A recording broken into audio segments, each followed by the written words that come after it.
Hello hello hello, क्या मेरी आवाज आ रही है दोस्तों, भाइयों बहनों मित्रों? हेलो मेरे जूनियर्स, कैसे हो? आवाज आ रही है क्या? जल्दी से एक बार चैट में बता दो, फिर मैं आता हूँ स्क्रीन पे। Yes yes yes. एम आई लाइव? क्या मैं आपको दिखाई दे रहा हूँ? चैट्स को प्राइवेट कर दीजिए प्लीज। चैट्स को प्राइवेट कर दीजिए, बच्चे बड़े परेशान हो जाते हैं। कल की क्लास में बच्चों ने मुझसे, जब कल की अपनी क्लास खत्म हो गई ना, तो तुम सबने मेरे को मेल करा, मैसेज करा कि भैया क्लास जो है ना उसको ना थोड़ा प्राइवेट चैट्स पे चलाया करो। दो तीन बच्चे ना आपस में चैटिंग कर रहे होते हैं, अगल बगल में बात कर रहे होते हैं।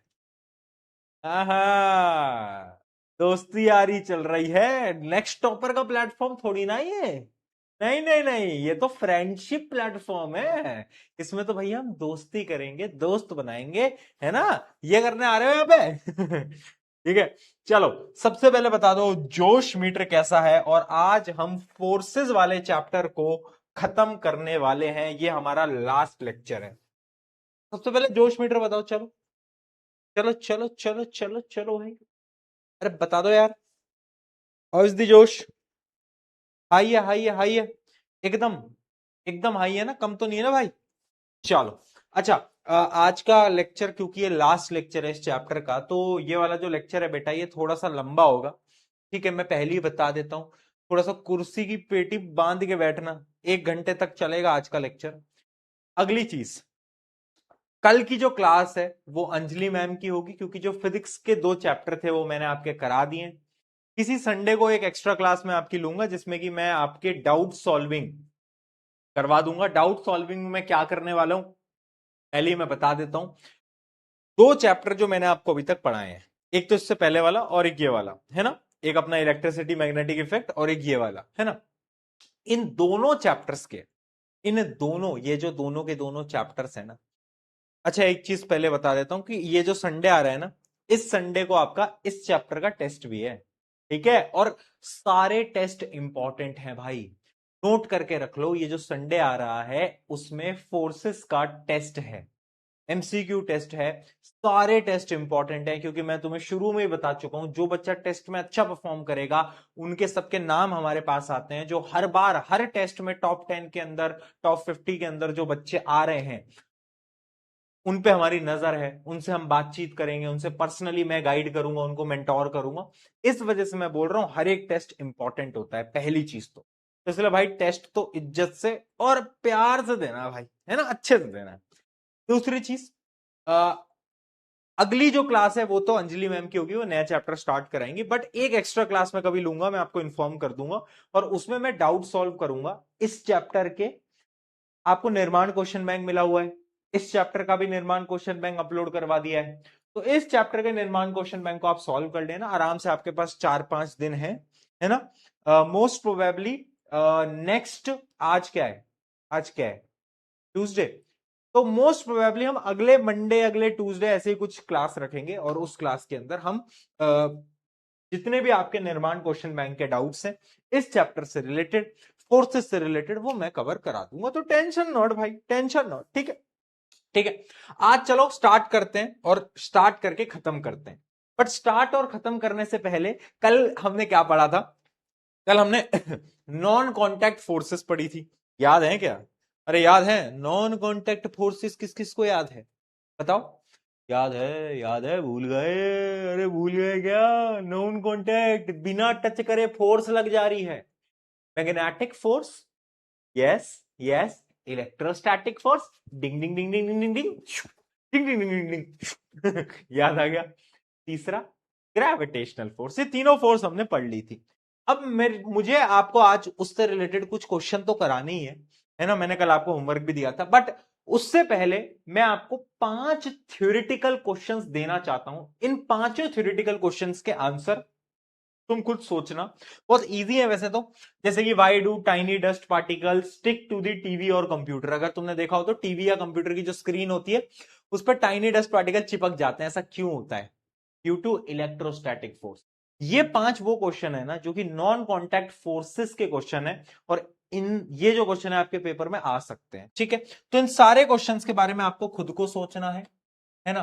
बट आप जो नोटबुक बनाते हो जिसमें आप आंसर वगैरह लिखते हो, इन सारे क्वेश्चंस को लिखना, और आगे मैंने आंसर्स भी दे रखे हैं, है ना। पहले तुम खुद सोचना, क्वेश्चन पढ़ना और सोचना कि उसका आंसर क्या है। अगली स्लाइड पे मैंने सबके आंसर दे रखे हैं, ठीक है। इन सबके आंसर भी आपकी जो कॉपी है, जो नोटबुक है जिसमें आप नोट करते हो ना, उसके अंदर भाई लिख लेना, ठीक है। हाँ अब ठीक है, चलो आगे बढ़ते हैं। ग्रेविटेशनल फोर्स के मुझे कुछ क्वेश्चन कराने थे जो अपने बच गए थे कल, तो उसको करते हैं। चलो आंसर दो। A book is lying on a table. According to the concept of force, which statement is true? कौन सी स्टेटमेंट इनमें से सही है? No force is acting on book, only gravitational force is acting on the book, the forcing acting on the book are balancing one another, the book has push force applied to it. एक book है जिसको table पे रख रखा है, मान लो इस pen को मैंने अपने हाथ पे रख दिया, इसका क्या मतलब है? ग्रेविटी तो लगेगी, ग्रेविटेशनल फोर्स तो लगेगी, पर जितनी ग्रेविटेशनल फोर्स लग रही है ना, उतनी ही फोर्स नीचे से लग रही होगी। नीचे से कौन लगा रहा है? मेरा हाथ लगा रहा है, तभी तो पेन रुका हुआ है, वरना पेन नीचे चला जाता है ना। तो इसका सही आंसर क्या आएगा? Forces acting on the book are balancing each other. Balance का तो मतलब समझते हो ना? अरे भाई एक इंसान इधर से खींच रहा है, एक इधर से खींच रहा है, बट मुझे कुछ नहीं हो रहा, क्योंकि जितनी फोर्स ये लगा रहा है उतनी फोर्स ये लगा रहा है। बैलेंस, ठीक है। चलो अगला question, explain the concept of gravitational force. Is it attractive और रिपल्सिव फोर्स? तो मैं आपको बता चुका हूं, ये अट्रैक्टिव फोर्स है, ये सिर्फ अट्रैक्ट कर सकती है। What is special name for gravitational force exerted by the earth? Earth की जो ग्रेविटेशनल फोर्स होती है उसको हम ग्रेविटी बोलते हैं। क्या बोलते हैं? ग्रेविटी। अच्छा ये बताओ दोस्तों, ग्रेविटी का आविष्कार किसने करा? तुमने कहानी तो सुनी होगी कि न्यूटन बाबा बैठे थे, न्यूटन बाबा के सिर पे गिर गया एक सेब, है ना, और उनको लगा आईला सेब गिरा, इसका यह मतलब है कि ग्रेविटी एग्जिस्ट करती है। मेरा यह सवाल है, अगर उनके सर पे सेब की जगह अगर अगर ये स्टील की बोतल गिरी होती तो तो भाई ग्रेविटी का आविष्कार ही नहीं हो पाता, है ना, है ना है ना दोस्त। चलो चलो, बट भाई न्यूटन, आइंस्टाइन, ये सब बहुत महारथी साइंटिस्ट रहे हैं, है ना। इनके लेवल पे हम शायद कभी पहुंच, मतलब तुम में से कोई, मैं तो नहीं पहुंच पाऊंगा, बट तुम में से कोई पहुंच जाए तो मुझे बहुत ज्यादा गर्व होगा, है ना, क्योंकि फिनोमिनल, उनसे ऊपर आज तक कोई आया ही नहीं यार। Why are these forces called non contact force? यानी ग्रेविटेशनल, मैग्नेटिक और इलेक्ट्रोस्टैटिक फोर्स को हम नॉन कॉन्टैक्ट फोर्स क्यों बोलते हैं? पहले हम बात करते हैं ग्रेविटेशनल फोर्स की। तो अर्थ जो है वो ऑब्जेक्ट को अपनी तरफ अट्रैक्ट करता है विदाउट टचिंग, कोई टच नहीं है। सेम कहां होता है? यहां पर भी सेम होता है। मैग्नेटिक फोर्स में भी तो सेम ही होता है, बताओ। हाँ, मैग्नेटिक फोर्स में विदाउट टचिंग जो मैग्नेटिक ऑब्जेक्ट्स होते हैं, है ना, उनको अट्रैक्ट या फिर रिपेल कर देते हैं। इलेक्ट्रोस्टैटिक फोर्स में भी विदाउट टचिंग जो चार्ज्ड ऑब्जेक्ट होते हैं, कल बताया था ना, घिसते हैं तो चार्ज हो जाते हैं ऑब्जेक्ट, उन चार्ज ऑब्जेक्ट को अट्रैक्ट या फिर रिपेल कर सकते हैं। ठीक है दोस्त। चलो मैच द कॉलम देखो भाई, बताओ, मैच द कॉलम बताओ, आंसर दो।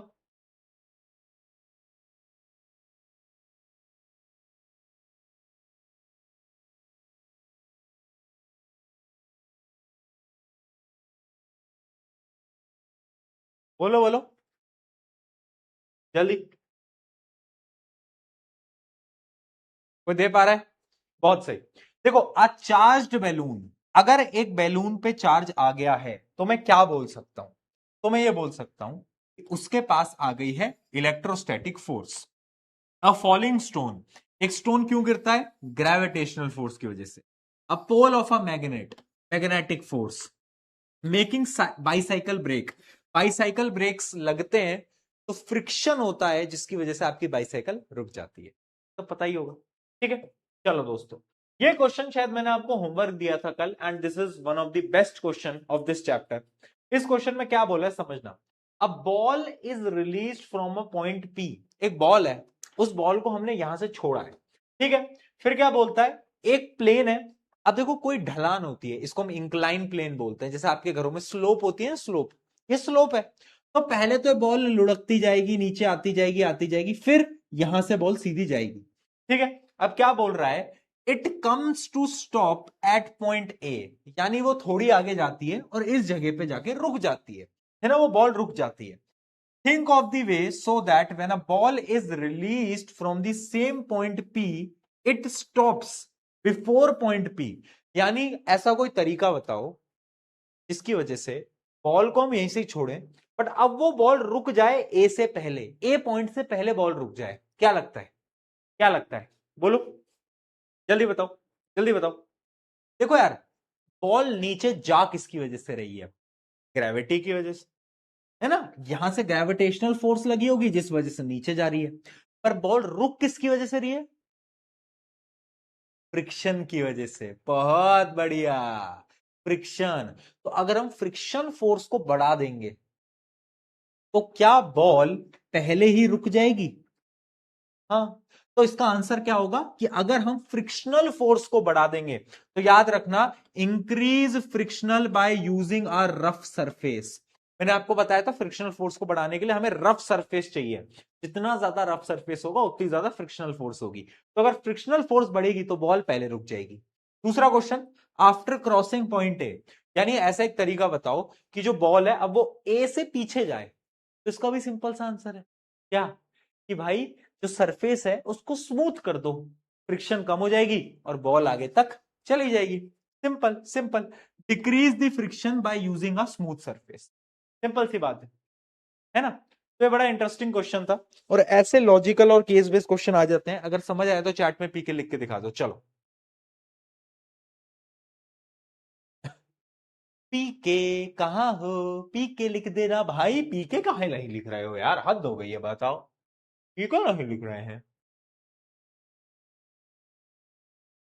ठीक है। यहां तक के टॉपिक हमारे हुए समाप्त।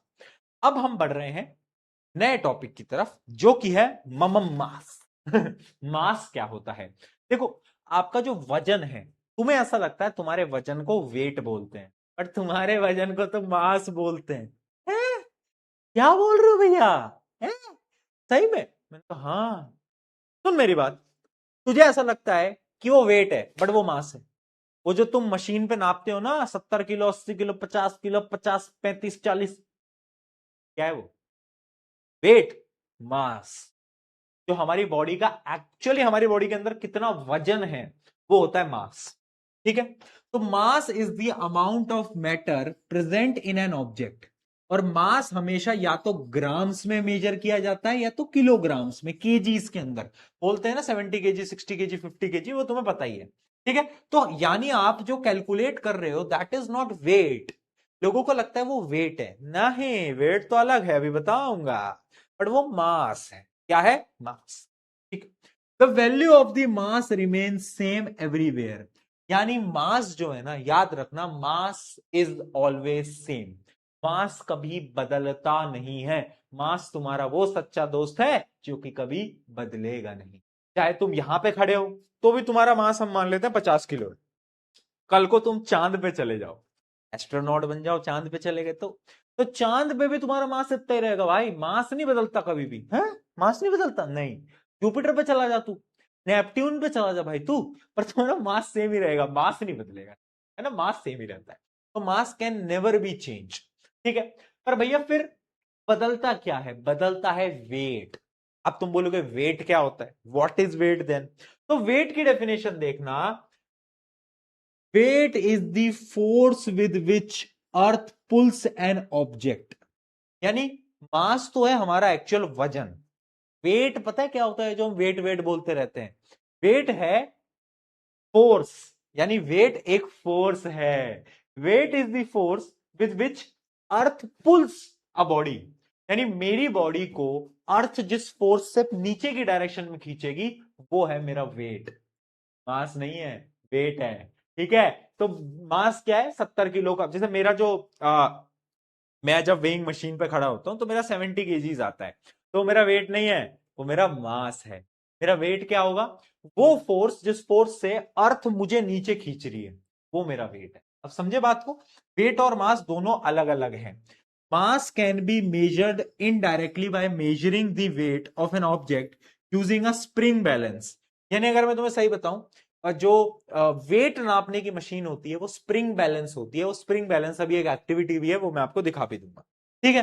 क्या हमें ये समझ में आया? पहले तो ये बता दो कि वेट और मास दोनों अलग अलग हैं। पहले बताओ, समझ में आया? बेटा अभी नोट मत करो, क्योंकि आज हमें बहुत सारा पढ़ाना है, तो अभी नोट मत करो, ठीक है? आप जो है वो ऐसा करो कि क्या करो कि पीपीटी जब आपको मिल जाएगी ना, आप उसमें नोट कर लेना, है ना? क्योंकि आज हमारी आखिरी क्लास है ना, तो हमें बहुत सारी चीजें पढ़ानी है। तुम अगर नोट करोगे तो बहुत टाइम लग जाएगा, समझ रहे हो ना बात को? तो आप बाद में नोट कर लेना, ठीक है बेटा? कर लोगे ना? कर लोगे आज के लेक्चर के लिए? कर लोगे ना? इतना कर लोगे? ठीक है, ठीक है। चल, अब भैया वेट क्या है? तो वेट की डेफिनेशन में बता चुका हूं। The force with which earth pulls an object towards itself is called weight of an object. ठीक है? जिस फोर्स से अर्थ हमें नीचे खींचता है। अब देखो, मास जो है वो तो किलोग्राम्स में नापा जाता है। वेट क्या है? वेट एक फोर्स है। फोर्स का यूनिट क्या होता था? याद करो, शुरू में बताया था जब चैप्टर शुरू करा था, न्यूटन बाबा। हाँ, तो यानी वेट का यूनिट भी क्या होगा? ऐसा unit of weight is newton. क्यों? क्योंकि वेट भी तो एक फोर्स है, और फोर्स का यूनिट तो न्यूटन होता है। क्या है बात समझ में आई? क्या है बात समझ में आई? बोलो बोलो बोलो। ठीक है। अच्छा एक बात बताओ, तुम स्कूल जाते हो तो स्कूल बैग लेके जाते हो। स्कूल बैग से ना कंधे में जोर पड़ता है, दर्द होता है। क्यों पड़ता है? क्यों दर्द होता है? क्योंकि क्योंकि जब आप बैग टांगते हो ना, तो बैग का जो वजन है, उसका जो वेट है, वो नीचे के डायरेक्शन में होता है। यानी अर्थ जो है उसको वो नीचे खींचती है, जिसकी वजह से तुम्हारे यहां कंधों में दर्द होने लगता है। क्योंकि जो वेट है कहां जाता है? नीचे।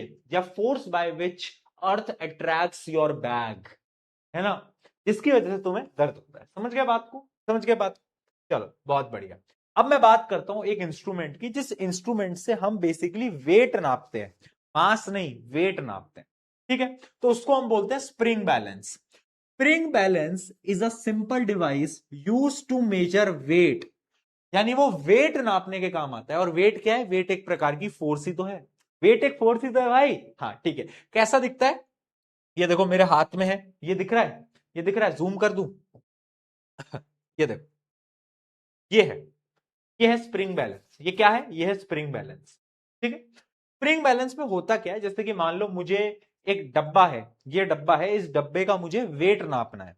तो मैं क्या करूंगा? यहां पे एक हुक होता है, उस हुक से मैं इसको लटका दूंगा। ठीक है? उस हुक से जैसे ही मैं इसको लटका दूंगा, तो ये जो चीज है इसके अंदर स्प्रिंग होती है। स्प्रिंग तो पता होगा सबको, स्प्रिंग।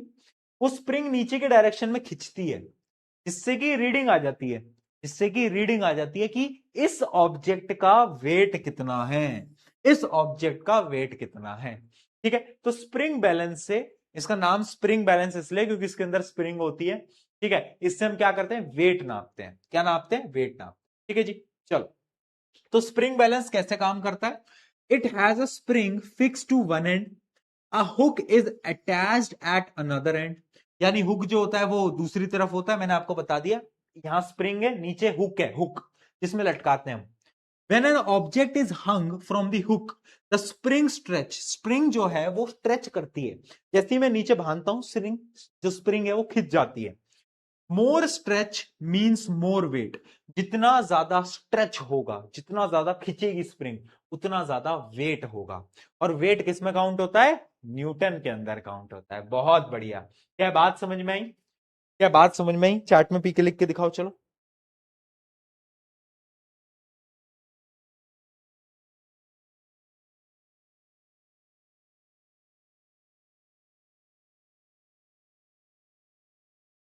देखो, अगली चीज एक एक्टिविटी है। इस एक्टिविटी में हम करेंगे क्या? एक्टिविटी 5.9 है बेसिकली। इस एक्टिविटी में हम अलग अलग ऑब्जेक्ट्स का वेट कैलकुलेट करेंगे। क्या करेंगे? अलग अलग ऑब्जेक्ट्स का वेट कैलकुलेट करेंगे। बट हमारे पास स्प्रिंग बैलेंस नहीं है। ये फिर कैसे कैलकुलेट करोगे विदाउट स्प्रिंग बैलेंस? हाँ, एक जुगाड़ बनाते हैं। जुगाड़ समझते हो तुम? जुगाड़ समझते हो? जुगाड़ क्या होता है? जुगाड़ होता है ना, जुगाड़। जुगाड़ मतलब अपने हिसाब से हम कुछ भी नया कर लेते हैं। तो हमने ना स्प्रिंग लगा दी, बस हमने स्प्रिंग लगा दी, है ना। स्प्रिंग बैलेंस में क्या है? स्प्रिंग ही तो है। तो बस हमने एक स्प्रिंग ली और उस स्प्रिंग से हमने सबसे पहले एक ऑब्जेक्ट को बांधा। तो देखो तुम्हारी स्प्रिंग इतनी ज्यादा स्ट्रेच हो गई, स्प्रिंग स्ट्रेच हो गई, स्ट्रेच हो गई, ठीक है, खिंच गई। और जब हमने दूसरे ऑब्जेक्ट को बांधा तो स्प्रिंग इतनी ज्यादा स्ट्रेच हो गई, है ना। अब मुझे बात बताओ कि इन दोनों ऑब्जेक्ट में से ये 1 है, ये 2 है, किसका वेट ज्यादा होगा? ऑब्वियस सी बात है भैया, 2 का ज्यादा होगा। क्यों? क्योंकि ज्यादा खिंचाव आया। जितना ज्यादा स्प्रिंग खिंचती है उसमें उतना ज्यादा वेट होता है। और इस एक्टिविटी में यही प्रूव करना था, बस सिंपल सा। ठीक है, तो इसकी ऑब्जर्वेशन क्या है? The spring stretches when an object is hung from it, the different object stretches the spring by different amount, heavier object stretches the spring more. यानी जो ज्यादा हैवी होगा वो स्प्रिंग को ज्यादा स्ट्रेच करने वाला है। ठीक है दोस्तों, ठीक है। रीजन क्या है? रीजन क्या है बताओ? ऐसा क्यों हो रहा है कि ये वाला ज्यादा खींच रहा है? ऐसा क्यों हो रहा है? क्योंकि इसका जो मास होगा ना वो ज्यादा होगा। जो जितना भारी, ग्रेविटी उस पर उतनी ज्यादा फोर्स लगाएगी। जो जितना भारी, ग्रेविटी उस पर उतनी ज्यादा फोर्स लगाएगी। अगर मैं ऐसे इमेजिन करो, अगर मेरा वेट 70 किलो है तो ग्रेविटी मुझ पे फोर्स लगाएगी। तुम्हारा अगर 50 है तो तुम पे जो ग्रेविटी फोर्स लगाएगी वो मुझसे कम होगी। अच्छा, तुमने देखा होगा कि जो थोड़े मोटे लोग होते हैं ना, वो थोड़े आलसी होते हैं। बोलते हैं ना, मोटे हो तो आलसी हो, बट इसके पीछे साइंस है। अगर आपका वेट ज्यादा है तो ग्रेविटी आप पे ज्यादा फोर्स लगा रही है ना। आपका जो ग्रेविटी आप पे फोर्स लगा रही है नीचे के डायरेक्शन में वो ज्यादा है। तो यानी अगर आपको चलना है, अगर आपको सीढ़ियां ऊपर चढ़नी है तो आपको ज्यादा फोर्स लगानी पड़ेगी, क्योंकि ग्रेविटी तो आप पे ज्यादा फोर्स लगा रही है बाकी लोगों के कंपैरिजन में। इस वजह से बोलते हैं कि जो लोग मोटे होते हैं वो आलसी होते हैं, क्योंकि ये बात सच है ना। क्योंकि जो वेट, अगर वजन अगर तुम्हारा ज्यादा हो गया, मास अगर ज्यादा हो गया, तो ग्रेविटी तुम पे ज्यादा फोर्स लगाएगी। ठीक है दोस्तों, समझ में आ गया क्या? डन है? डन है। एक्टिविटी 5.9 थी। चलो आगे बढ़ते हैं। अब एक छोटा सा टॉपिक है, अ, कुछ क्वेश्चंस आते हैं यहां से, इस पर डबल स्टार मार्क कर लो, very important. Double star mark कर लो। क्वेश्चन किस पे आते हैं? ये जो मैंने आपको अभी स्प्रिंग बैलेंस बताया था, इसी पे क्वेश्चन आते हैं। अब यहाँ पे कुछ टर्म होते हैं, जैसे ऑब्जेक्ट है स्प्रिंग बैलेंस, इसमें एक टर्म होती है रेंज। क्या टर्म होती है? रेंज। स्प्रिंग बैलेंस की रेंज क्या है? तो बेसिकली रेंज का मतलब क्या होता है पहले ये समझो। जैसे गाड़ी, एक कार है लेजेंड ऑल्टो, उसकी रेंज क्या है? मैक्सिमम किस स्पीड तक जा सकती है? 500 किलोमीटर प्रति घंटा। मतलब भाई मेरी जा सकती है है ना। तो ऐसा मान लो कि रेंज है कि मैक्सिमम कितना हो सकता है। सिमिलरली स्प्रिंग की अगर मैं बात करूं, इसकी अगर मैं बात करूं, तो इसमें रेंज का मतलब होगा कि मैक्सिमम कितने वेट को ये आपका डिवाइस नाप सकता है। तो डेफिनेशन देखो, maximum weight a spring balance can measure is called its range. यानी कितना मैक्सिमम वेट को नाप सकता है भाई, वो कहलाएगी मेरी क्या? वो कहलाएगी मेरी बहुत बढ़िया रेंज, है ना। कितना मैक्सिमम नाप सकता है। तो मेनली जो लैब्स के अंदर छोटा सा जो यूज करते हैं ना, वो मेनली 10 न्यूटन तक नाप सकता है। यानी उसकी रेंज होती है 0 न्यूटन टू 10 न्यूटन, इसके बीच में वो नाप लेता है। ठीक है, इससे ज्यादा नहीं नाप पाता। पहली टर्म तो ये हो गई। दूसरी टर्म क्या है? दूसरी टर्म है लीस्ट काउंट। दूसरी टर्म है लीस्ट काउंट। अब तुम सोच रहे होगे भैया ये क्या होता है, ये क्या भला है, हमको समझ नहीं आ रहा है। देखो, लीस्ट काउंट का मतलब समझो सबसे पहले। लीस्ट काउंट यानी आपका ये जो डिवाइस है ना, ये स्मॉलेस्ट कितनी वैल्यू को नाप सकता है। स्मॉलेस्ट वैल्यू का मतलब क्या है? जैसे कि एक स्केल होता है, तो scale 1 centimetre, 2 centimetre, 3 centimetre, 4 centimetre, यानी स्मॉलेस्ट वो 1 सेंटीमीटर को नाप सकता है। ठीक है। वो पता कैसे लगता है? वो पता लगेगा डायग्राम से। देखो, देखो अब इस डायग्राम को जरा ध्यान से देखना, इस डायग्राम को जरा जरा ध्यान से देखना। आई होप ये डायग्राम विजिबल है, विजिबल है। ठीक है, हाँ। तो इसमें देखो 0 न्यूटन, 1 न्यूटन। अब ये देखो 0 से 1 न्यूटन के बीच में कितने डैश हैं, यानी कितनी लाइनें लगी हुई हैं। एक लाइन, 2 लाइन, 3 लाइन, 4 लाइन और एक और आ गई तो 5। ओवरऑल कितनी हो गई? ओवरऑल हो गई 5, क्योंकि यहां से हम एक और लगा देते हैं 5। ठीक है, ठीक है ना? यानी ये क्या बता रहा है? ये क्या बता रहा है? अब सोचो, अब सोचो क्या बताए। हाँ, मिनिमम कितनी वैल्यू को ये काउंट कर सकता है? कैसे पता लगाओगे भैया? मिनिमम वैल्यू 0 या तो 1। नहीं, नहीं, ये जो छोटे छोटे डॉट्स हैं, ये जो छोटी छोटी लाइनें हैं, ये है मिनिमम। यानी 0 से लेकर ये पहली लाइन तक ये है मिनिमम। और इसकी वैल्यू क्या होगी तुम कैसे निकालोगे? बताओ कैसे निकालो? सोचो और चैट के अंदर बताओ जल्दी, फटाफट से, फटाफट से चैट के अंदर बताओ, जल्दी बोलो।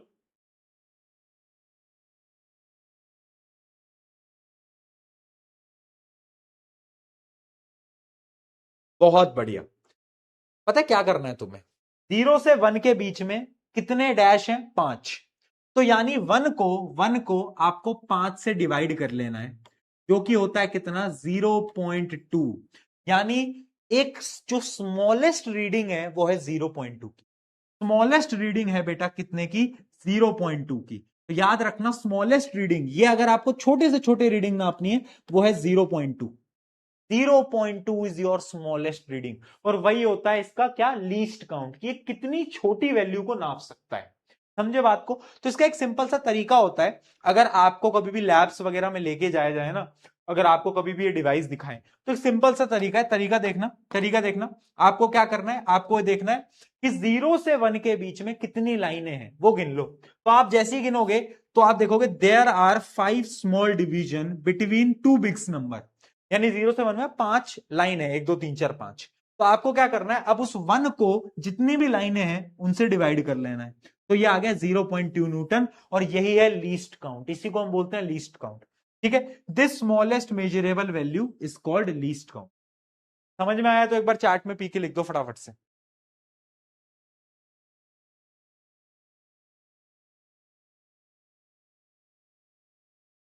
बताओ, बोरिंग है? बोरिंग लग रहा है तुमको ये चैप्टर? थोड़ा थोड़ा बोरिंग है, मतलब बीच बीच में बोरिंग हो जाता है। जैसे अब ये है, ये बड़ा प्रैक्टिकल वाले क्वेश्चन है। मतलब ये वाली जो चीजें होती है ना बेटा, जैसे अभी लीस्ट काउंट है, ये ना आप ऑनलाइन में उतने अच्छे से समझा नहीं सकते, क्योंकि अगर मैं तुम्हारे साथ होता, मैं तुम्हारा स्कूल का टीचर होता है ना, क्या मजा आता, मस्त गेम खेलते, है ना, तो बास्केटबॉल का मैच लगाते, मजा आता। पर ठीक है, तो अगर मैं तुम्हारे स्कूल का टीचर होता, मैं तुम्हें लैब में लेके जाता, मैं तुम्हें डिवाइस दिखाता, और इस डिवाइस में मैं तुम्हें दिखाता कि देखो 5 मार्क्स हैं, 1 2 3 4 5, और फिर मैं तुम्हें समझाता लीस्ट काउंट। ठीक है, तो हाँ, थोड़ा ऑनलाइन में ये दिक्कत तो आई जाती है कभी कभार, बट आई होप कि मैं तुम्हें समझा पा रहा हूं। ठीक है, चलो, मास वर्सेस वेट का ये जो डिफरेंस है बड़ा जरूरी है। ट्रिपल स्टार, ट्रिपल स्टार का मतलब तुम्हें पता है। चलो, मास और वेट का डिफरेंस क्या है? The amount of matter in an object, उसको हम मास बोलते हैं। और वेट क्या होता है बेटा? वेट होता है gravitational force acting on an object. ये ग्राम या फिर केजी में नापा जाता है, ये न्यूटन में नापा जाता है। किसमें? न्यूटन में। याद रखना, मास ऑलवेज रिमेन सेम। मास तुम्हारा वो दोस्त है जो कि कभी नहीं बदलेगा, लेकिन वेट बदलेगा। भैया वेट कैसे बदलेगा? बड़ी क्लासेस में आप पढ़ोगे कैसे बदलेगा, बट वेट बदल जाता है। अगर मान लो तुम अभी पृथ्वी में हो, अर्थ पे हो, अगर तुम कल को मून पे चले गए, मून पे जाना है अगर तुम कल को मून पे चले गए ना बेटा, तो तुम्हारा जो वजन है ना वो बदल जाएगा, बट मास नहीं बदलेगा। वेट बदलेगा बट मास नहीं बदलेगा। ठीक है, can change from place to place, does not depend on gravity. Gravity से कोई लेना देना नहीं है, बट ये ग्रेविटी पे डिपेंड करता है। ठीक है, मास को हम मेनली, एक बैलेंस होता है बीम बैलेंस, उससे हम नापते हैं। बट वेट को हम स्प्रिंग बैलेंस से नापते हैं, जैसा कि मैं आपको बता भी चुका हूं। ठीक है, ठीक है। मास का सिंबल होता है एम, वेट का सिंबल होता है डब्ल्यू। ठीक है, ठीक है। वैसे एक एक्स्ट्रा नॉलेज दे देता हूं मैं तुम्हें, एक एक्स्ट्रा ज्ञान सुन लो। हैशटैग, हैशटैग तुम्हारे सिलेबस में नहीं है, हैशटैग एक्स्ट्रा ज्ञान। जो वेट होता है उसका फॉर्मूला होता है मास इंटू छोटा जी। ये क्या है? ये एक्सेलरेशन ड्यू टू ग्रेविटी होती है, बड़ी क्लासेस में पढ़ोगे। और इसकी जो वैल्यू होती है दैट इज 9.8 मीटर पर सेकेंड स्क्वायर। ठीक है, ये थोड़ा एक्स्ट्रा ज्ञान हो गया, ये थोड़ा एक्स्ट्रा ज्ञान हो गया। ठीक है दोस्तों, डन है क्या? डन है क्या, बताओ, है ना? मतलब ये एक रिलेशन है वेट और मास में। Weight equals to mass into acceleration due to gravity. Acceleration due to gravity की अर्थ पे, पृथ्वी पे वैल्यू ये होती है, पृथ्वी पे। बट अलग अलग अगर आप दूसरे प्लैनेट पे चले जाओगे तो उधर जी की वैल्यू बदल जाती है। ये जो जी है इसकी वैल्यू दूसरे दूसरे प्लैनेट्स पे बदल जाती है, जिसकी वजह से वेट की वैल्यू बदल जाती है। मास तो सेम ही रहता है, मास कभी नहीं बदलता, मास नेवर चेंजेस। चलो क्वेश्चन देखते हैं। Which of the following diagram, in the following diagram what is being measured? देखो 126, तुम करो 126.35 ग्राम, तो क्या मेजर हो रहा है, मास या फिर वेट? बताओ। मास, मास मेजर हो रहा है। अरे वेट थोड़ी ना है, ग्राम में वेट आएगा तेरा। कैसी बात कर रहा है यार, हाँ कैसी कैसी बातें करते हो भाई, बताओ जरा। अगला क्वेश्चन देखो जल्दी। A weight of an object on a moon becomes 1/6 of its weight on earth। क्या बोल रहा है कि जब मैं मून पे जाता हूं तो मेरा जो वेट होता है वो अर्थ के वेट के कंपैरिजन में 1/6 हो जाता है। यानी weight on moon is equals to the 1/6 the weight on earth, ये बोल रहा है। ठीक है, वॉट कॉजेज दिस चेंज? आखिर ये बदलाव आता क्यों, बताओ। मैंने क्या बताया, वेट का फॉर्मूला है mass into acceleration due to gravity. तो जब आप मून पे जाते हो ना तो आपका जो एक्सेलरेशन ड्यू टू ग्रेविटी है वो बदल जाता है, जिसकी वजह से याद रखना क्या बदलता है। हाँ, बट क्योंकि आपके सिलेबस में एक्सेलरेशन ड्यू टू ग्रेविटी नहीं पढ़ाया गया है तो आप क्या लिख के आओगे, आप ये लिख के आओगे because on moon gravitational force changes. और क्योंकि ग्रेविटेशनल फोर्स बदल गई तो वेट भी बदल जाएगा। आप ये लिख के आओगे बस। ठीक है, does the mass of an object also become 1/6? नहीं, मास will never change, mass will remain constant. चलो दोस्तों आगे देखते हैं। ये थे ना इसमें बस क्वेश्चन, और तो कुछ नहीं था। ठीक है, ये बड़ा खतरनाक क्वेश्चन लग रहा है। An astrophysicist is studying how weight of an object changes on different planet and moon. He takes a 1 kg object on earth, it weight is 10 newton. यानी अर्थ पे एक ऑब्जेक्ट का वेट है 10 newton. Then she compares is weight on other celestial body. यानी इस object का wait अब वो अलग अलग, मान लो अलग अलग सितारों पे वो टेस्ट करती है। ठीक है, she observes that mass remain same but weight changes from place to place. This happen because different planet and moon pulls object with a different gravitational force. Question देखते हैं, पहला question, what is the difference between mass and weight? आय हाय हाय हाय हाय, इतने चार चार डिफरेंस बता दिए, एक भी डिफरेंस लिख के आ जाओ ना। Why is the weight of an object less on Mars? अगर आप ये टेबल देखोगे तो देखो बेटा, मार्स पे, मार्स पे जो वेट है वो है 3.8 न्यूटन। अर्थ पे कितना था, 10 न्यूटन। कम कैसे हो गया, क्यों हुआ होगा कम? क्योंकि जो ग्रेविटेशनल फोर्स होगी ना मार्स पे वो कम होगी। Gravitational force must be less on Mars as compare to earth. Simple सी बात है, तो इसका आंसर क्या आएगा कि जो ग्रेविटेशनल फोर्स है मार्स पे वो कम होगी। ठीक है, अगला, does the mass of an object changes? नहीं, मास नहीं बदलेगा, mass will never change. Why is SI unit of weight newton? SI unit weight का न्यूटन क्यों होता है? क्योंकि weight is a force. Weight क्या है बेटा, वेट एक प्रकार की फोर्स है। वेट क्या है, एक प्रकार की फोर्स। ठीक है दोस्तों, बहुत बढ़िया, आगे बढ़ जाते हैं, आगे बढ़ जाते हैं। आ जाओ दोस्तों, एक नया टॉपिक। स्क्रीन पे एक सवाल लिखा है, उस सवाल को जरा पढ़ो। सवाल को पढ़ो जल्दी।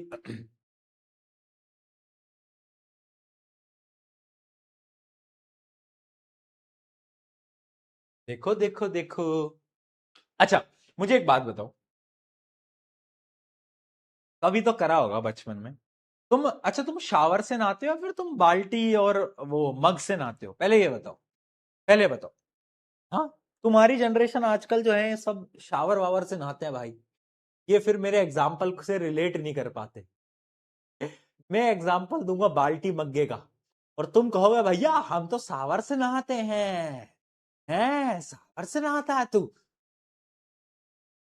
नहाता है तू? ठीक है, नहाते होगे। बट अब एग्जाम्पल सुन। कभी अगर बाल्टी ली है, जग है, मग है, वो लिया है, और उस मग को पानी में ऐसा जोर से डाला है, खुराफाती दिमाग है, और फिर छोड़ते हो, तो मग ऐसे करके पानी के ऊपर आता है। आता ही नहीं आता, एक फोर्स लगती है पानी से। कैसे? अरे भाई कैसे? कैसे कैसे कैसे क्यों लग रही है वो force? What is that force? उस फोर्स का क्या नाम है? अरे पानी में अगर तुम ऐसे कभी स्विमिंग पूल में अगर गए हो, या फिर कभी जाना स्विमिंग पूल, तुम्हारा दोस्त हो, है ना, एक अपना दोस्त लेना, स्विमिंग पूल पे उस दोस्त को ऐसा कमर से पकड़ना और उठा देना। तुम आराम से उठा लोगे। हाँ, आराम से उठा लोगे, बहुत इजीली, बहुत इजीली। बट उसी दोस्त को जरा आप प्ले ग्राउंड में लाना और अब उठाना, अब नहीं उठा पाओगे। क्यों? पानी में ना, पानी खुद नीचे से एक फोर्स लगाता है अपर डायरेक्शन में। पानी जो होता है वो ऊपर की डायरेक्शन में एक फोर्स लगाता है। बताओ, क्या किसी को पता है उस फोर्स को हम क्या बोलते हैं? क्या किसी को पता है? क्या किसी को पता है? अरे यार, पानी पे जग जो है वो तैरता रहता है। क्यों तैरता रहता है? क्योंकि पानी फोर्स लगाता है, और वो फोर्स क्या कहलाती है? वो फोर्स कहलाती है, बताओ क्या? क्या? एक एक्टिविटी से समझते हैं। देखो, इस एक्टिविटी में हमने क्या करा? इस एक्टिविटी में हमने एक बॉटल ली। हमने क्या ली? Take an empty closed bottle, push it inside a water. उसको आप पानी के अंदर डालो। जैसे तुम अंदर डालोगे और छोड़ोगे, वो बॉटल ऊपर आ जाएगी, है ना, है ना? Observe if you feel an upward push, release the bottle and see what happen. क्या होगा? जैसे ही आप छोड़ोगे, the bottle bounces back to the surface. यही होगा ना बेटा? बताओ। यही होगा। क्यों? क्योंकि पानी ने एक फोर्स लगाई, और उस फोर्स को हम बोलते हैं, क्या बोलते हैं? उस फोर्स को हम बोलते हैं बायोएंट फोर्स। हाँ, नाम गंदा है, मुझे पता है, बहुत ही गंदा है, बट कॉन्सेप्ट इंपॉर्टेंट है। डबल स्टार पेपर में सवाल आता है, व्हाट इज बायोएंट फोर्स? या फिर बायोएंट फोर्स का एक और नाम है अप थ्रस्ट। दोनों एक ही बात है ना? जैसे तुम्हारा नाम चिंटू मिंटू, घर का नाम, मेरे घर का नाम हनी, मेरे घर का नाम हनी है, रियल नाम प्रशांत, तो भाई सेम टू सेम, है ना? वैसी बात है। अप थ्रस्ट और बायोएंट फोर्स, दोनों चीज एक ही है, दोनों में कोई डिफरेंस नहीं है, एक ही चीज है दोस्तों। अब डेफिनेशन देखो। The force applied by a liquid on an object in upward direction is called upthrust और बायोएंट फोर्स। यानी एक लिक्विड जब किसी भी ऑब्जेक्ट पे जो जो कि आप उस लिक्विड के अंदर डालोगे, लिक्विड उस पर ऊपर की डायरेक्शन में फोर्स लगाएगा, हमेशा अपवर्ड, कभी डाउनवर्ड नहीं लगाएगा, ऊपर की डायरेक्शन फोर्स। उसको हम क्या बोलते हैं? बायोंट फोर्स। उसको हम क्या बोलते हैं? बायोंट फोर्स। बताओ, इसमें कोई दिक्कत?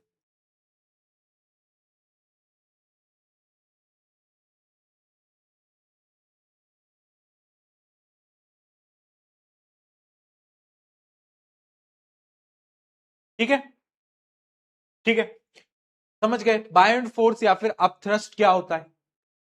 समझ गए? बताओ। हाँ, अपवर्ड फोर्स लगाता है। पानी जरूरी नहीं है बेटा, जो बच्चा पूछ रहा है ना कि पानी में ही होता है, नहीं, कोई भी लिक्विड हो, लिक्विड होना चाहिए, लिक्विड होना चाहिए, ठीक है। अब ये समझते हैं कि कोई भी ऑब्जेक्ट फ्लोट कैसे करता है और कोई भी ऑब्जेक्ट डूब कैसे जाता है। जैसे कि एक मूवी है टाइटैनिक, आपने शायद देखी ना हो, देखी हो मुझे नहीं पता, पर टाइटैनिक मूवी में भी उनकी जहाज डूब जाती है, सिंक कर जाती है। क्यों कर जाती है? और जबकि कुछ ऑब्जेक्ट पानी पे फ्लोट करते रहते हैं। तो फ्लोटिंग और सिंकिंग का प्रिंसिपल क्या है? What is the principle? समझना बेटा। अब यहां पे मैं बड़े इंटरेस्टिंग चीज से आपको समझाता हूं। डायग्राम ये रहा, देखो, देखो, मान लो ये बॉल है, ये बॉल है। मुझे एक बात बताओ, इस बॉल को पानी के नीचे जाने के लिए कौन बोल रहा है? कोई फोन लगा रहा है क्या? हेलो बॉल, पानी के नीचे चले जाओ प्लीज यार, अरे थोड़ी देर, थोड़ी देर तो कौन कह रहा है? ग्रेविटी बोल रही है, ग्रेविटी खींच रही है ना। अरे हाँ या ना बोल। अरे हाँ है ना बोल, खींच रही है। तो जो नीचे की तरफ फोर्स है वो कौन लगा रहा है? ग्रेविटेशनल पुल, है ना, ग्रेविटेशनल फोर्स, जिसको हम वेट भी बोल सकते हैं, अभी पढ़ा है ना। यानी जो नीचे के डायरेक्शन में लग रहा है वो है weight, the force due to which earth attracts the body.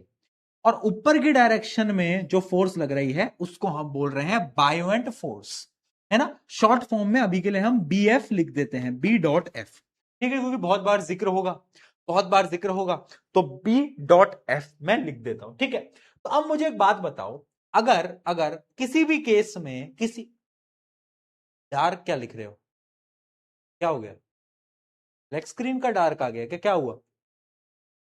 B F क्या? बॉयफ्रेंड? ये बॉयफ्रेंड? ओहो, किन बच्चों को पढ़ा रहा हूं मैं? डम्बल जी कहाँ हो? डम्बल जी मेरी सहायता करो, इन बच्चों के मुंह पे जोर से एक बार लग जाओ प्लीज। डम्बल जी कहाँ हो? आ जाओ, प्रकट हो जाओ मेरे सामने। तेरे को मैं मारूंगा घुमा घुमा के। बायोंड फोर्स पढ़ ले। देखो, वेट अगर ज्यादा है और बायोंड फोर्स कम है, तो ऑब्वियस सी बात है ये नीचे जाएगा और ये क्या हो जाएगा, ये सिंक कर जाएगा, है ना। अरे हाँ है ना, हाँ। अगर बायोंड फोर्स ज्यादा है, वेट कम है, तो ये ऊपर फ्लोट करने लगेगा, ऊपर जाएगा, हाँ है ना।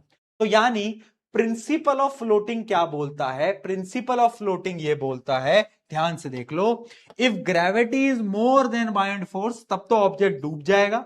If gravity and buoyant force are equal, अगर ये दोनों बराबर हैं, जितनी फोर्स नीचे से लग रही है उतनी ऊपर से लग रही है, तो ऑब्जेक्ट फ्लोट करने लगता है, तैरने लगता है ना। आपने देखा होगा ऑब्जेक्ट तैरने लगता है, ठीक है, ठीक है, ठीक है।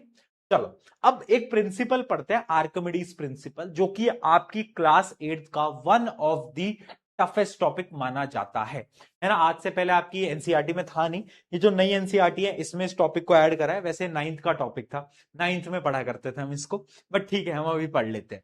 वैसे उतना टफ है नहीं, मैंने ऐसे ही बोलने के लिए बोल दिया। छुट्टी छुट्टी मत लिखे, बहुत मारूंगा, कोई छुट्टी नहीं है अभी, 15 मिनट और। आर्किमिडीज प्रिंसिपल क्या बोलता है यार? आर्किमिडीज बाबा ना बड़े इंटरेस्टिंग बाबा थे, उनकी कहानी समझते हैं। उन्होंने क्या बोला कि अगर मैं एक पानी से भरा बीकर ले लूं, जिसमें पानी पूरा भरा हुआ है, पूरा भरा हुआ है, पूरा का पूरा, पूरा, ठीक है।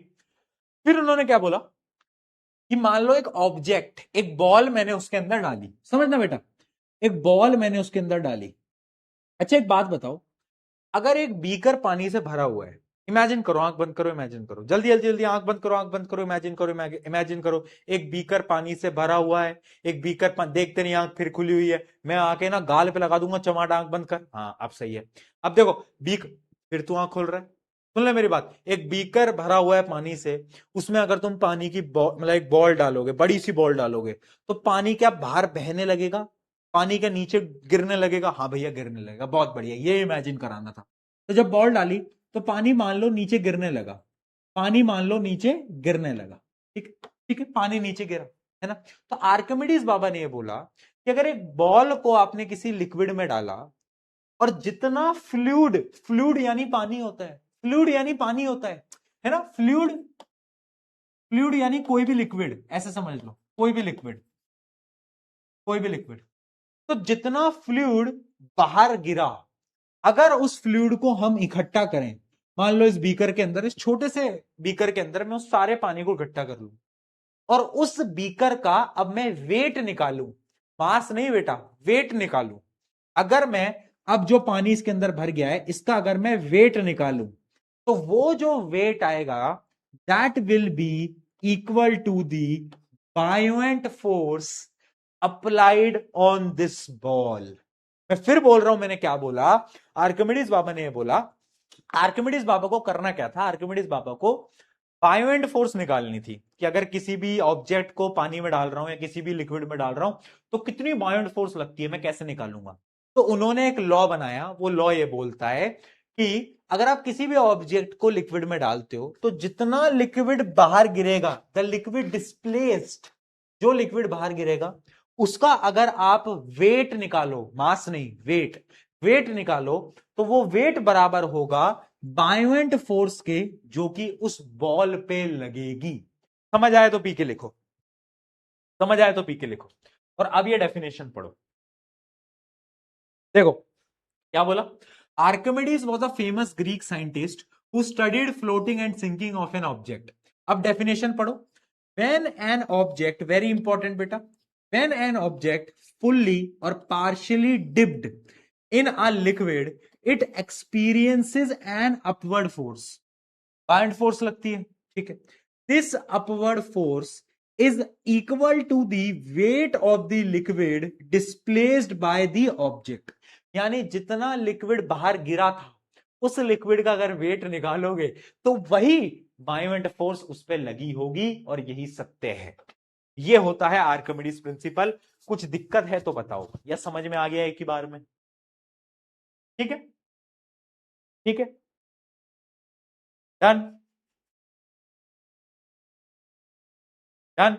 यानी अगर जितना भी लिक्विड बाहर गिर रहा है उसका वेट कर लोगे तो वही बायोंट फोर्स के बराबर होगा। डन। ये होता है आर्किमिडीज प्रिंसिपल। क्या होता है दोस्तों? Archimedes principal. ठीक है, हाँ यही होता है आर्किमिडीज प्रिंसिपल। चलो आगे बढ़ते हैं, आगे बढ़ते हैं। ये आपका आखिरी टॉपिक है, फिर क्वेश्चंस है। Factors affecting floating. अगर कोई भी ऑब्जेक्ट फ्लोट कर रहा है तो किन किन चीजों पे डिपेंड करता है कि वो फ्लोट करेगा या नहीं करेगा? तो बेसिकली तीन चीजों पे डिपेंड करता है। पहला, वेट ऑफ द ऑब्जेक्ट, बता चुका हूं। दूसरा, बायोएंट फोर्स, क्योंकि ऊपर की डायरेक्शन में बायोएंट फोर्स लगती है। ये दो तो मैं आपको बता चुका हूं, बट एक चीज और है जो कि है डेंसिटी ऑफ द लिक्विड। यानी लिक्विड की डेंसिटी क्या है। अब डेंसिटी का मतलब क्या होता है, तुम ऐसे समझो। पहले डेफिनेशन देखो, डेंसिटी क्या होती है। Density means how tightly matter is packed inside an object. समझाता हूं, समझाता हूं, समझा रहा हूं ना, रुक जाओ यार। मान लो, मान लो, मान लो ये तुम्हारा असेंबली ग्राउंड है, ये तुम्हारा असेंबली ग्राउंड है। अब एक दिन असेंबली ग्राउंड में ना सिर्फ 8th के बच्चे, 6th के बच्चे और 7th के बच्चों को बुलाया। तो ये रहे 8th के बच्चे, ये रहे 6th के बच्चे और ये रहे 7th के बच्चे। तो असेंबली ग्राउंड ऑलमोस्ट खाली है, सिर्फ 3 ही क्लासेस को बुलाया है ना। तो डेंसिटी कम है क्योंकि खाली स्पेस बहुत ज्यादा है। बट अगर फर्स्ट क्लास से लेकर 12th क्लास तक के सभी बच्चों को बुलाया तो क्या पूरा भर जाएगा? क्या पूरा ग्राउंड भर जाएगा? बिल्कुल भर जाएगा। तो अब डेंसिटी ज्यादा हो गई। यानी डेंसिटी क्या है कि एक ऑब्जेक्ट के अंदर चीजें भरी हुई हैं तो डेंसिटी हाई होगी, और अगर चीजें के बीच में गैप है, स्पेस है, जैसे कि पहले बहुत स्पेस थी, तो डेंसिटी कम होगी। समझ गए? तो हर लिक्विड की अपनी एक डेंसिटी होती है। पानी की अलग डेंसिटी होती है, पेट्रोल की अलग होती है ना। तुम अगर पेट्रोल पंप पे जाओगे ना, तो पेट्रोल पंप पे ना अगर तुम देखोगे ध्यान से तो वहां पर डेंसिटी ऊपर लिखी भी होती है कि पेट्रोल की डेंसिटी अभी के समय पर क्या है। वो जो मशीन होती है उस पर डेंसिटी लिखी होती है, देखना अगली बार देखना, ठीक है। तो डेंसिटी क्या बताती है? बेसिकली डेंसिटी बताता है कि भाई पूरी तरीके से चीजें भरी हुई है या फिर जगह खाली है, ये बताता है डेंसिटी। ठीक है। तो अब बताना मुझे ये था कि एक ऑब्जेक्ट फ्लोट करता है या सिंक, वो डेंसिटी पे भी डिपेंड करता है। अब भैया कैसे डिपेंड करता है ये तो बताओ। तो आ जाओ देखते हैं डेंसिटी पे कैसे डिपेंड करता है। ये शायद एनसीईआरटी में नहीं है, है ना। ये वाला जो टॉपिक है, ये वाला जो टॉपिक है डेंसिटी वाला, डेंसिटी वाला टॉपिक एनसीईआरटी में आपको ज्यादा एक्सप्लेन्ड वर्जन में देखने को नहीं मिलेगा। डेंसिटी का थोड़ा सा एक्स्ट्रा ज्ञान, थोड़ा सा एक्स्ट्रा ज्ञान, बट ये एक्स्ट्रा ज्ञान इंपॉर्टेंट है बेटा, ये एक्स्ट्रा ज्ञान इंपॉर्टेंट है। देखो अब समझना, डेंसिटी तो समझ में आ गया भैया, ऊपर ऊपर से समझ में आ गया ना, ठीक। तुम ऐसा समझो डेंसिटी किसी की ताकत है, डेंसिटी किसी की ताकत है। अच्छा, जिसकी ताकत ज्यादा होगी, समझना, जिसकी ताकत ज्यादा होगी वो दूसरे वाले को उठा लेगा। ऐसे समझो लड़ाई चल रही है, कुश्ती चल रही, कुश्ती, कुश्ती देखिए, कुश्ती चल रही है। तो अगर मेरी ताकत ज्यादा है तो मैं तुम्हें उठा लूंगा, तुम्हारी ताकत ज्यादा है तुम मुझे उठा, देख देख देख मुझे उठाने की बातें कर रहा है, मारूंगा ना मैं। मतलब जिसकी डेंसिटी ज्यादा, जिसकी ताकत ज्यादा, वो दूसरे वाले को उठा लेगा। समझ रहे हो? ट्रिक बता रहा हूं, ट्रिक है ये, ट्रिक है। डेंसिटी, ऐसे याद करो, डेंसिटी इक्वल्स टू ताकत, और जिसकी ताकत ज्यादा वो दूसरे वाले को उठा लेगा। ठीक है, अब मैं आपको एक क्यों बता रहा हूं। मान लो एक लिक्विड है, मान लो लिक्विड है, और उसमें मैंने एक बॉल डाल दी, एक बॉल डाल दी, ठीक है, बॉल डाल दी। अब अगर, समझना बेटा, अब अगर लिक्विड की डेंसिटी बॉल से ज्यादा है, ये जो लिक्विड है इसकी डेंसिटी अगर बॉल से ज्यादा है ना, तो इसकी ताकत ज्यादा, तो ये बॉल को उठा लेगा।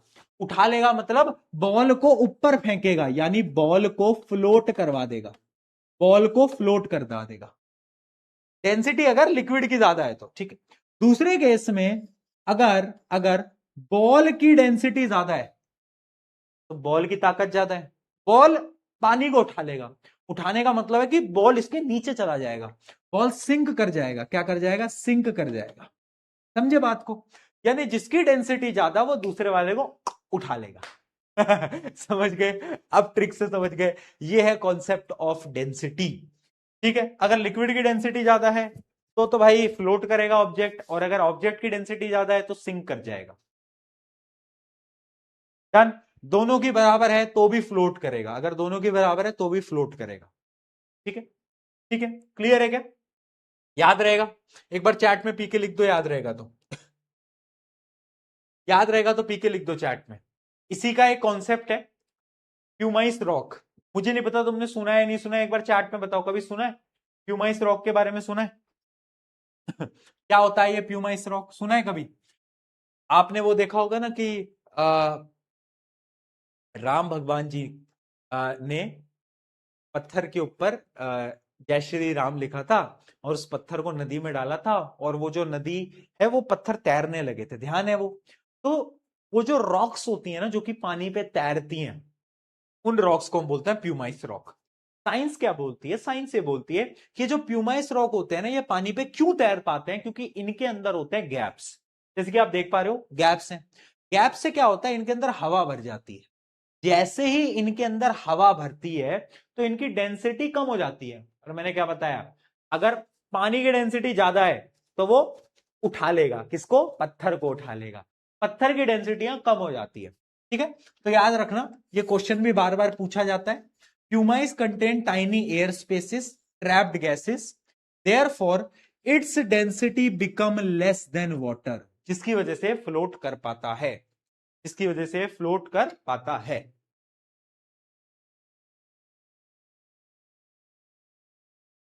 आगे समझ में? Done, done. ठीक है, ठीक है। ये पूरा का पूरा जो मैंने आपको अभी समझाया ना, ये वही पूरी की पूरी टेबल दे रखी है कि कोई भी ऑब्जेक्ट सिंक कब करेगा, ऑब्जेक्ट फ्लोट कब करेगा, और ऑब्जेक्ट ऊपर कब जाएगा, है ना? तो अगर वेट ऑफ द ऑब्जेक्ट ज्यादा होगा तो सिंक कर जाएगा, नीचे डूब जाएगा, है ना? अगर दोनों बराबर हैं तो फ्लोट करेगा, और अगर वेट ऑफ द ऑब्जेक्ट जो है वो ज्यादा है, नहीं, बायोएंट फोर्स ज्यादा है तो ऑब्जेक्ट ऊपर जाएगा, अगर बैंड फोर्स ज्यादा है वेट से तो ऑब्जेक्ट ऊपर जाएगा। ये है बस यहां पर। ठीक है, चलो। अच्छा, आपने देखा होगा कि जो नाव होती है, नाव, मुझे एक बात बताना, नाव किस मटेरियल की बनती है? लकड़ी की बनती है। क्यों बनती है? सोचो। क्योंकि लकड़ी की डेंसिटी पानी से कम होती है, इसलिए वो पानी पे तैर जाता है। मैंने क्या बोला? जिसकी डेंसिटी ज्यादा वो सामने वाले को उठा लेगा, यानी पानी की डेंसिटी ज्यादा तो पानी लकड़ी को उठा लेती है। इसलिए जो नाव वगैरह होती है वो लकड़ी की बनती है, क्योंकि लकड़ी जो होती है वो पानी पे फ्लोट कर सकती है। आंसर बताओ चलो। Why does a person float more easily in a dead sea? Dead sea क्या होता है पहले तो हम समझते हैं, शायद आपने ज्योग्राफी में पढ़ा होगा। डेड सी वो सी होती हैं जिनमें बहुत ज्यादा सॉल्ट होता है, एक्सेसिव सॉल्ट होता है, बहुत ज्यादा। उसमें जब तुम फ्लोट करने जाओगे ना तो तुम ऑटोमेटिकली तैरने लगोगे, तुम्हें कुछ नहीं करना, तुम खुद से पानी पे तैरने लगोगे। क्यों? पता है होता क्या है? जब जब पानी में सॉल्ट मिल जाता है ना, पानी में जब सॉल्ट मिल जाता है तो उसकी डेंसिटी डेंसिटी इंक्रीज कर जाती है। और जब डेंसिटी बेटा इंक्रीज कर जाती है, मैंने क्या बोला? अगर पानी की डेंसिटी ज्यादा तो मुझे वो उठा लेगा, यानी जितनी ज्यादा डेंसिटी होगी वो ऊपर की डायरेक्शन में उतनी ज्यादा फोर्स लगाएगा।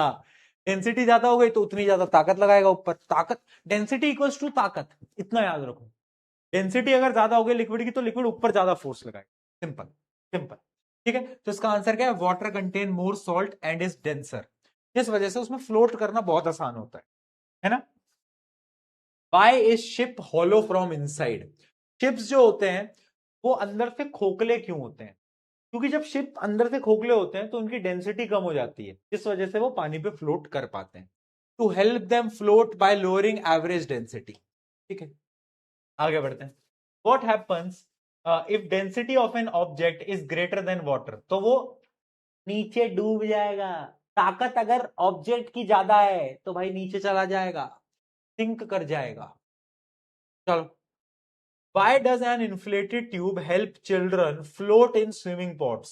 अगर आपने देखा हो जो बच्चे होते हैं, जो तुम भी तो बच्चे ही हो, तैरना अगर तुम्हें नहीं आता तो तुम्हें वो ट्यूब बांध देते होंगे और उससे तुम तैरते रहते होगे। ऐसा क्यों होता है बताओ? ट्यूब ऐसा क्या करता है? ट्यूब इनमें से तुम्हें क्या लगता है क्या करता है? बोलो बोलो। बहुत सिंपल, वो बायोएंट फोर्स को इंक्रीज कर देता है, जिस वजह से नीचे से ज्यादा फोर्स लगती है और तुम अच्छे से तैर पाते हो। सिंपल। ठीक है, क्या करता है? बायोएंट फोर्स को इंक्रीज कर देता है, बस इतना है, इतना है। चलो, ये बड़ा अच्छा क्वेश्चन है एनसीईआरटी का। आंसर बताओ। तीन ऑब्जेक्ट हैं, सेम साइज और सेम शेप के हैं, but made with different material.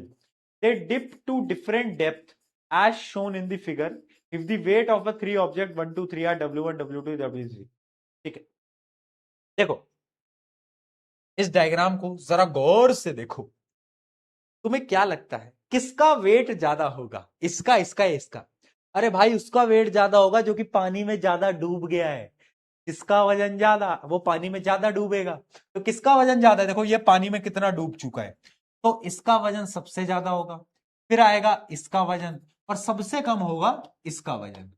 सबसे कम होगा तीसरे वाले का वजन। तो आंसर आएगा 1 2 3, है ना? तो आंसर आएगा, बहुत बढ़िया, बहुत बढ़िया। ठीक है जी, ठीक है जी, समझ में आ गया। अगला, why do large ship made of iron float on water while small iron nail sink? देखो जो बड़ी बड़ी जहाजें होती है ना, छोटी जहाज लकड़ी के बनते हैं, पर जो बड़े जहाज होते हैं उनमें आयरन सब कुछ होता है, बट फिर भी वो फ्लोट कर जाते हैं। बट अगर तुम एक सुई भी डालोगे ना पानी में तो वो डूब जाएगी। ऐसा उन जहाज में क्या होता है, कभी सोचा है? यार ये जितनी भी बड़ी बड़ी शिप्स होती है ना बेटा, ये आर्किमिडीज के रूल को फॉलो करता है। बेटा रुक जाओ, 5 मिनट और रुक जाओ। वो आर्किमिडीज के रूल को फॉलो करते हैं, जितने भी जहाज हैं, बड़े बड़े जहाज आर्किमिडीज बाबा के प्रिंसिपल को फॉलो करते हैं, है ना? तो इसका आंसर क्या है? Large ship made of iron float on water because their hollow space allow them to displace large amount of water producing enough buoyant force. समझाता हूं। आर्किमिडीज बाबा ने बोला था कि एक ऑब्जेक्ट जितने पानी को गिराएगा, डिस्प्लेस करेगा, है ना, उस पानी का अगर मैं वेट निकालूं तो उतनी ही बायोएंट फोर्स लगेगी। ये बोला था आर्किमिडीज बाबा ने। तो जो बड़ी बड़ी शिप होती है ना, इनको ऐसे बनाया जाता है, इस शेप से बनाया जाता है, अगर तुमने देखा हो ऐसे। ये इसलिए बनाया जाता है ताकि वो मैक्सिमम वाटर को डिस्प्लेस करें। और आर्किमिडीज बाबा के हिसाब से जितना पानी आप गिराओगे, डिस्प्लेस करोगे, उतनी ज्यादा बायोएंट फोर्स आपके ऊपर लगेगी।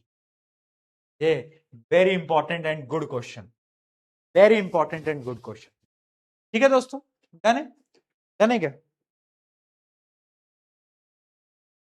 Why do fisherman uses life jacket while working on deep water? क्योंकि जो लाइफ जैकेट्स होती हैं उससे आप इजीली फ्लोट कर सकते हो, इजीली पानी पे क्या कर सकते हो?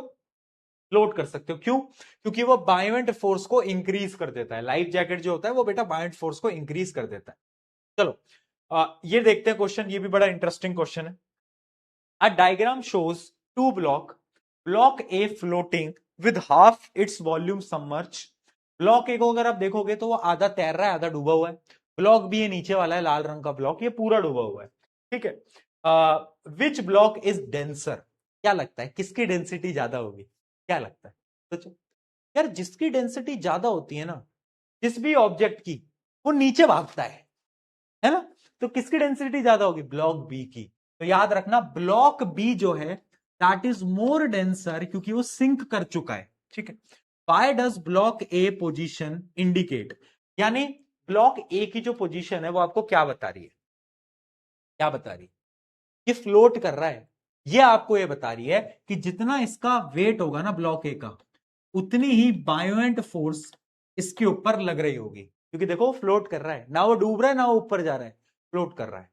ठीक है, what would happen if a coin is placed on the top of block ए, अगर हम ब्लॉक ए के ऊपर एक कॉइन रख दें, कॉइन रखते से ही वेट बढ़ जाएगा।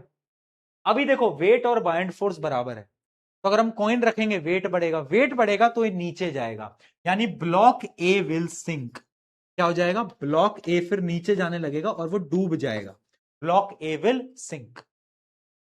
जाने का बेटा, अरे समझ में आ रहा है क्या, आज अपनी आखिरी क्लास है बेटा, फिर तुम मुझे याद करोगे, एक चैप्टर अंजलि मैम का है, फिर आऊंगा मैं वापस। ठीक है, फिर आऊंगा मैं वापस। चलो, दो क्वेश्चन है, जो कि ये वाला क्वेश्चन मैं आपको करा देता हूं, अगला क्वेश्चन होमवर्क में आपको दूंगा। क्वेश्चन देखो, why does air filled balloon float on water but a water filled balloon sink. क्या बोल रहा है, अगर एक बैलून में आप हवा भर दो तो वो तैर जाएगा पानी के ऊपर, बट अगर उसी बैलून में पानी भर दो तो वो डूब जाएगा। क्यों, क्योंकि हवा जो है ना भाई, जब आप बैलून में हवा भरते हो तो उसकी डेंसिटी बहुत कम होती है, जिस वजह से वो तैर जाता है, पर जब आप पानी भरते हो तो डेंसिटी ज्यादा है तो वो डूब जाता है। तो सारा गेम डेंसिटी का है यहाँ पे। Why does steel bowl float but steel spoon sink. Steel bowl जो है वो कभी कभार पानी पे तैर जाता है, बट जो स्पून होती है वो सिंक कर जाती है, ऐसा क्यों, क्या लगता है, क्या लगता है। Due to the shape of the bowl, जो आपकी कटोरी होती है उसकी शेप ऐसी होती है, जैसे वो शिप वाला एग्जांपल था ना, कि ऐसी शेप है जिससे कि वो ज्यादा पानी को डिस्प्लेस करता है, और जितना पानी को डिस्प्लेस करेगा उतनी ज्यादा बायोएंट फोर्स लगेगी। अब चमक रहा है तुमको, और अगर नहीं भी चमक रहा हार मत मानो, एक बार फिर इन स्लाइड्स को गो थ्रू करना। ठीक है, why does a bucket become harder to lift after taking out of water. अगर आप पानी से बाहर निकालोगे एक बकेट को तो उसको उठाना बहुत मुश्किल हो जाता है, क्यों, बोलो बोलो। क्योंकि पानी में बायोएंट फोर्स लग रही थी भाई, बायोएंट फोर्स मदद कर रही थी। आप पानी में अगर कुछ भी डालोगे, अपने दोस्त को भी डालोगे, उसको भी उठा लोगे बिकॉज ऑफ बायोएंट फोर्स, बट बाहर बायोएंट फोर्स है ही नहीं, मेहनत लगानी पड़ेगी। ठीक है, यह है आपका होमवर्क क्वेश्चन, क्या आपको करना है। ठीक है दोस्तों, और यहां पर यह चैप्टर हो जाता है हमारा समाप्त। तो एक बार जोरदार तालियां हो जाए। And I am very happy कि आप सब पिछले एक घंटे से ज्यादा टाइम हो गया आज हमें क्लास में, और तुम सब बने हुए हो। I am very proud of you all यार, है ना, बहुत सारा प्यार। मुझे पता है कि बीच बीच में क्या होता है ना, कुछ कुछ टॉपिक्स ना, देखो हर बच्चे को एक साथ समझ में आने में दिक्कत होती है, ये फैक्ट है। ठीक है, तो सोल्यूशन क्या है, सोल्यूशन ये है कि मान लो कोई कॉन्सेप्ट तुम्हें कभी समझ में नहीं आया हो, जैसे कि मुझे पता है कि आज की क्लास में कुछ बच्चे हैं, मैं चार्ट देख के बता देता हूं, आर्किमिडीज प्रिंसिपल बहुत बच्चों को समझ नहीं आया। ठीक है, बट बहुत बच्चों को आ भी गया है, कुछ बच्चों को नहीं आया। तो अब तुम्हें क्या करना है ना, तुम सबको जिनको समझ में नहीं आया, जब लेक्चर खत्म हो जाए नोट्स एक बार लिख लेना सारे, और इस वीडियो को, रिकॉर्डेड वीडियो मिल ही जाएगी, इस रिकॉर्डेड वीडियो को फिर तुम वापस प्ले करोगे और देखोगे कि आर्किमिडीज प्रिंसिपल भैया ने क्या समझाया है। एक दो बार बैक करके देखना और कोशिश करना समझ, तब समझ में आ जाए। ठीक है, क्लास में 10 बार आप सेम चीज नहीं बोल सकते, क्योंकि हमारे पास टाइम कम होता है, हमें सब कुछ कराना है। बट तुम्हारे पास जब रिकॉर्डेड वीडियो आती है तो तुम क्या करोगे, इसको बार बार देखो और मजे लो। ठीक है, इसी के साथ दोस्तों मिलते हैं, सी यू सून, और एक डाउट क्लास लेंगे और फिर उसके बाद अगले चैप्टर में मिलेंगे। मिलते हैं सेम टाइम सेम जगह, और याद मेरी आएगी तो पता लगेगा क्योंकि भाई अब तो तुम मिस करोगे, पता नहीं मिस करोगे या नहीं करोगे, बट एक चैप्टर ऑफ अंजलि मैम का होगा, देन उसके बाद मेरा एक और चैप्टर होगा। ठीक है, चलो दोस्तों, इसी के साथ 2.0 के बारे में क्या, 2.0 2 या 1.0 वालों के लिए 2.0 नहीं है, बट अगर तुम बोलोगे तो तुम सबको भी मैं 2.0 जो बैच आ रहा है उसका फ्री एक्सेस मैं दे दूंगा। अगर तुम बोलोगे, तुम डिमांड करोगे, तुम बोलोगे प्रशांत भैया हमें दे दो, देख मेरी जान, मेरे भाई मेरी बहन, तुम मेरे छोटे भाई छोटी बहन जैसे हो, है ना। अगर कोई पेरेंट भी ये देख रहा है तो उनसे मैं बोलना चाहता हूँ कि ये जो आपका बच्चा है, बच्ची है, ये मेरे लिए एज माय यंगर ब्रदर और सिस्टर की तरह है ना। यहाँ पर मैं एज अ टीचर कम हूं और मैं इनके भाई की तरह बहुत ज्यादा, मतलब 99% में वैसा ही हूं। तो जब भी कुछ पैच आता है या फिर कुछ भी आता है तो तुम्हें पता है कि मैं ट्राई करता हूं कि तुम लोगों को जितना मैं सारी चीजें फ्री में दे पाऊं मैं उतना दूं। और मैं, अगर तुम बोलोगे ये 2.0 आएगा, मैं तुम सब बच्चों को ये भी फ्री में दे दूंगा, पूरा का पूरा बैच, हर एक चीज फ्री में दे दूंगा। ठीक है, तेरा भाई तेरे साथ है यार। शुरू में जब तुझसे मैंने बोला था ना कि तू यहाँ पे भरोसा कर रहा है, तू इस चेहरे पे भरोसा कर रहा है, ये नाम जो है मैंने लिखा हुआ है ना, ये मैंने बनाया है मेहनत से, तू इस पे भरोसा कर रहा है ना, तो फिर तुझे कोई टेंशन नहीं लेनी। I will handle everything for you. ठीक है, तो ये नाम के लिए नहीं है, हम कोई वो कोचिंग नहीं है जो कि सिर्फ बोलने बोलने के लिए, दिखाने के लिए करती है।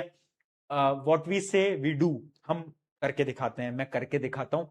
और ये चीज मैं अपने सारे टीचर्स को बोलता हूँ कि जब हम कोई भी वादा करते हैं ना एक बच्चे से, उस वादे को निभाना बहुत जरूरी है। और मैं तुम सभी स्टूडेंट्स को भी यही मैसेज देना चाहता हूँ, जीवन में अगर किसी को कोई भी वादा करो, प्राण जाए बट वचन ना जाए। ये हमारे राजस्थान में ना बहुत बड़ी कहावत है कि, और क्योंकि राजस्थान राजाओं की भूमि रही है, शेरों की भूमि रही है, तो हमने यही सीखा है हमारे पूर्वजों से कि प्राण जाए बट वचन ना जाए। अगर आप किसी को एक वादा कर देते हैं उसके लिए प्राण जाएंगे, बट वो वचन पूरा होना चाहिए। That is what I want to teach you guys, है ना। लाइफ में अपनी एक वर्थ बनाओ, अगर किसी को कुछ बोल रहे हो तो पूरा करके दिखाओ, दैट इज इंपॉर्टेंट। ठीक है, चलो यार, मिलते हैं, सी यू सून। आई होप चीजें आसान लग रही हो, समझ आ रहा हो। अच्छा, निर्वाण क्वेश्चन बैंक सॉल्व कर लेना, मिलते हैं, लव यू ऑल, बहुत सारा प्यार, take care, bye bye, see you.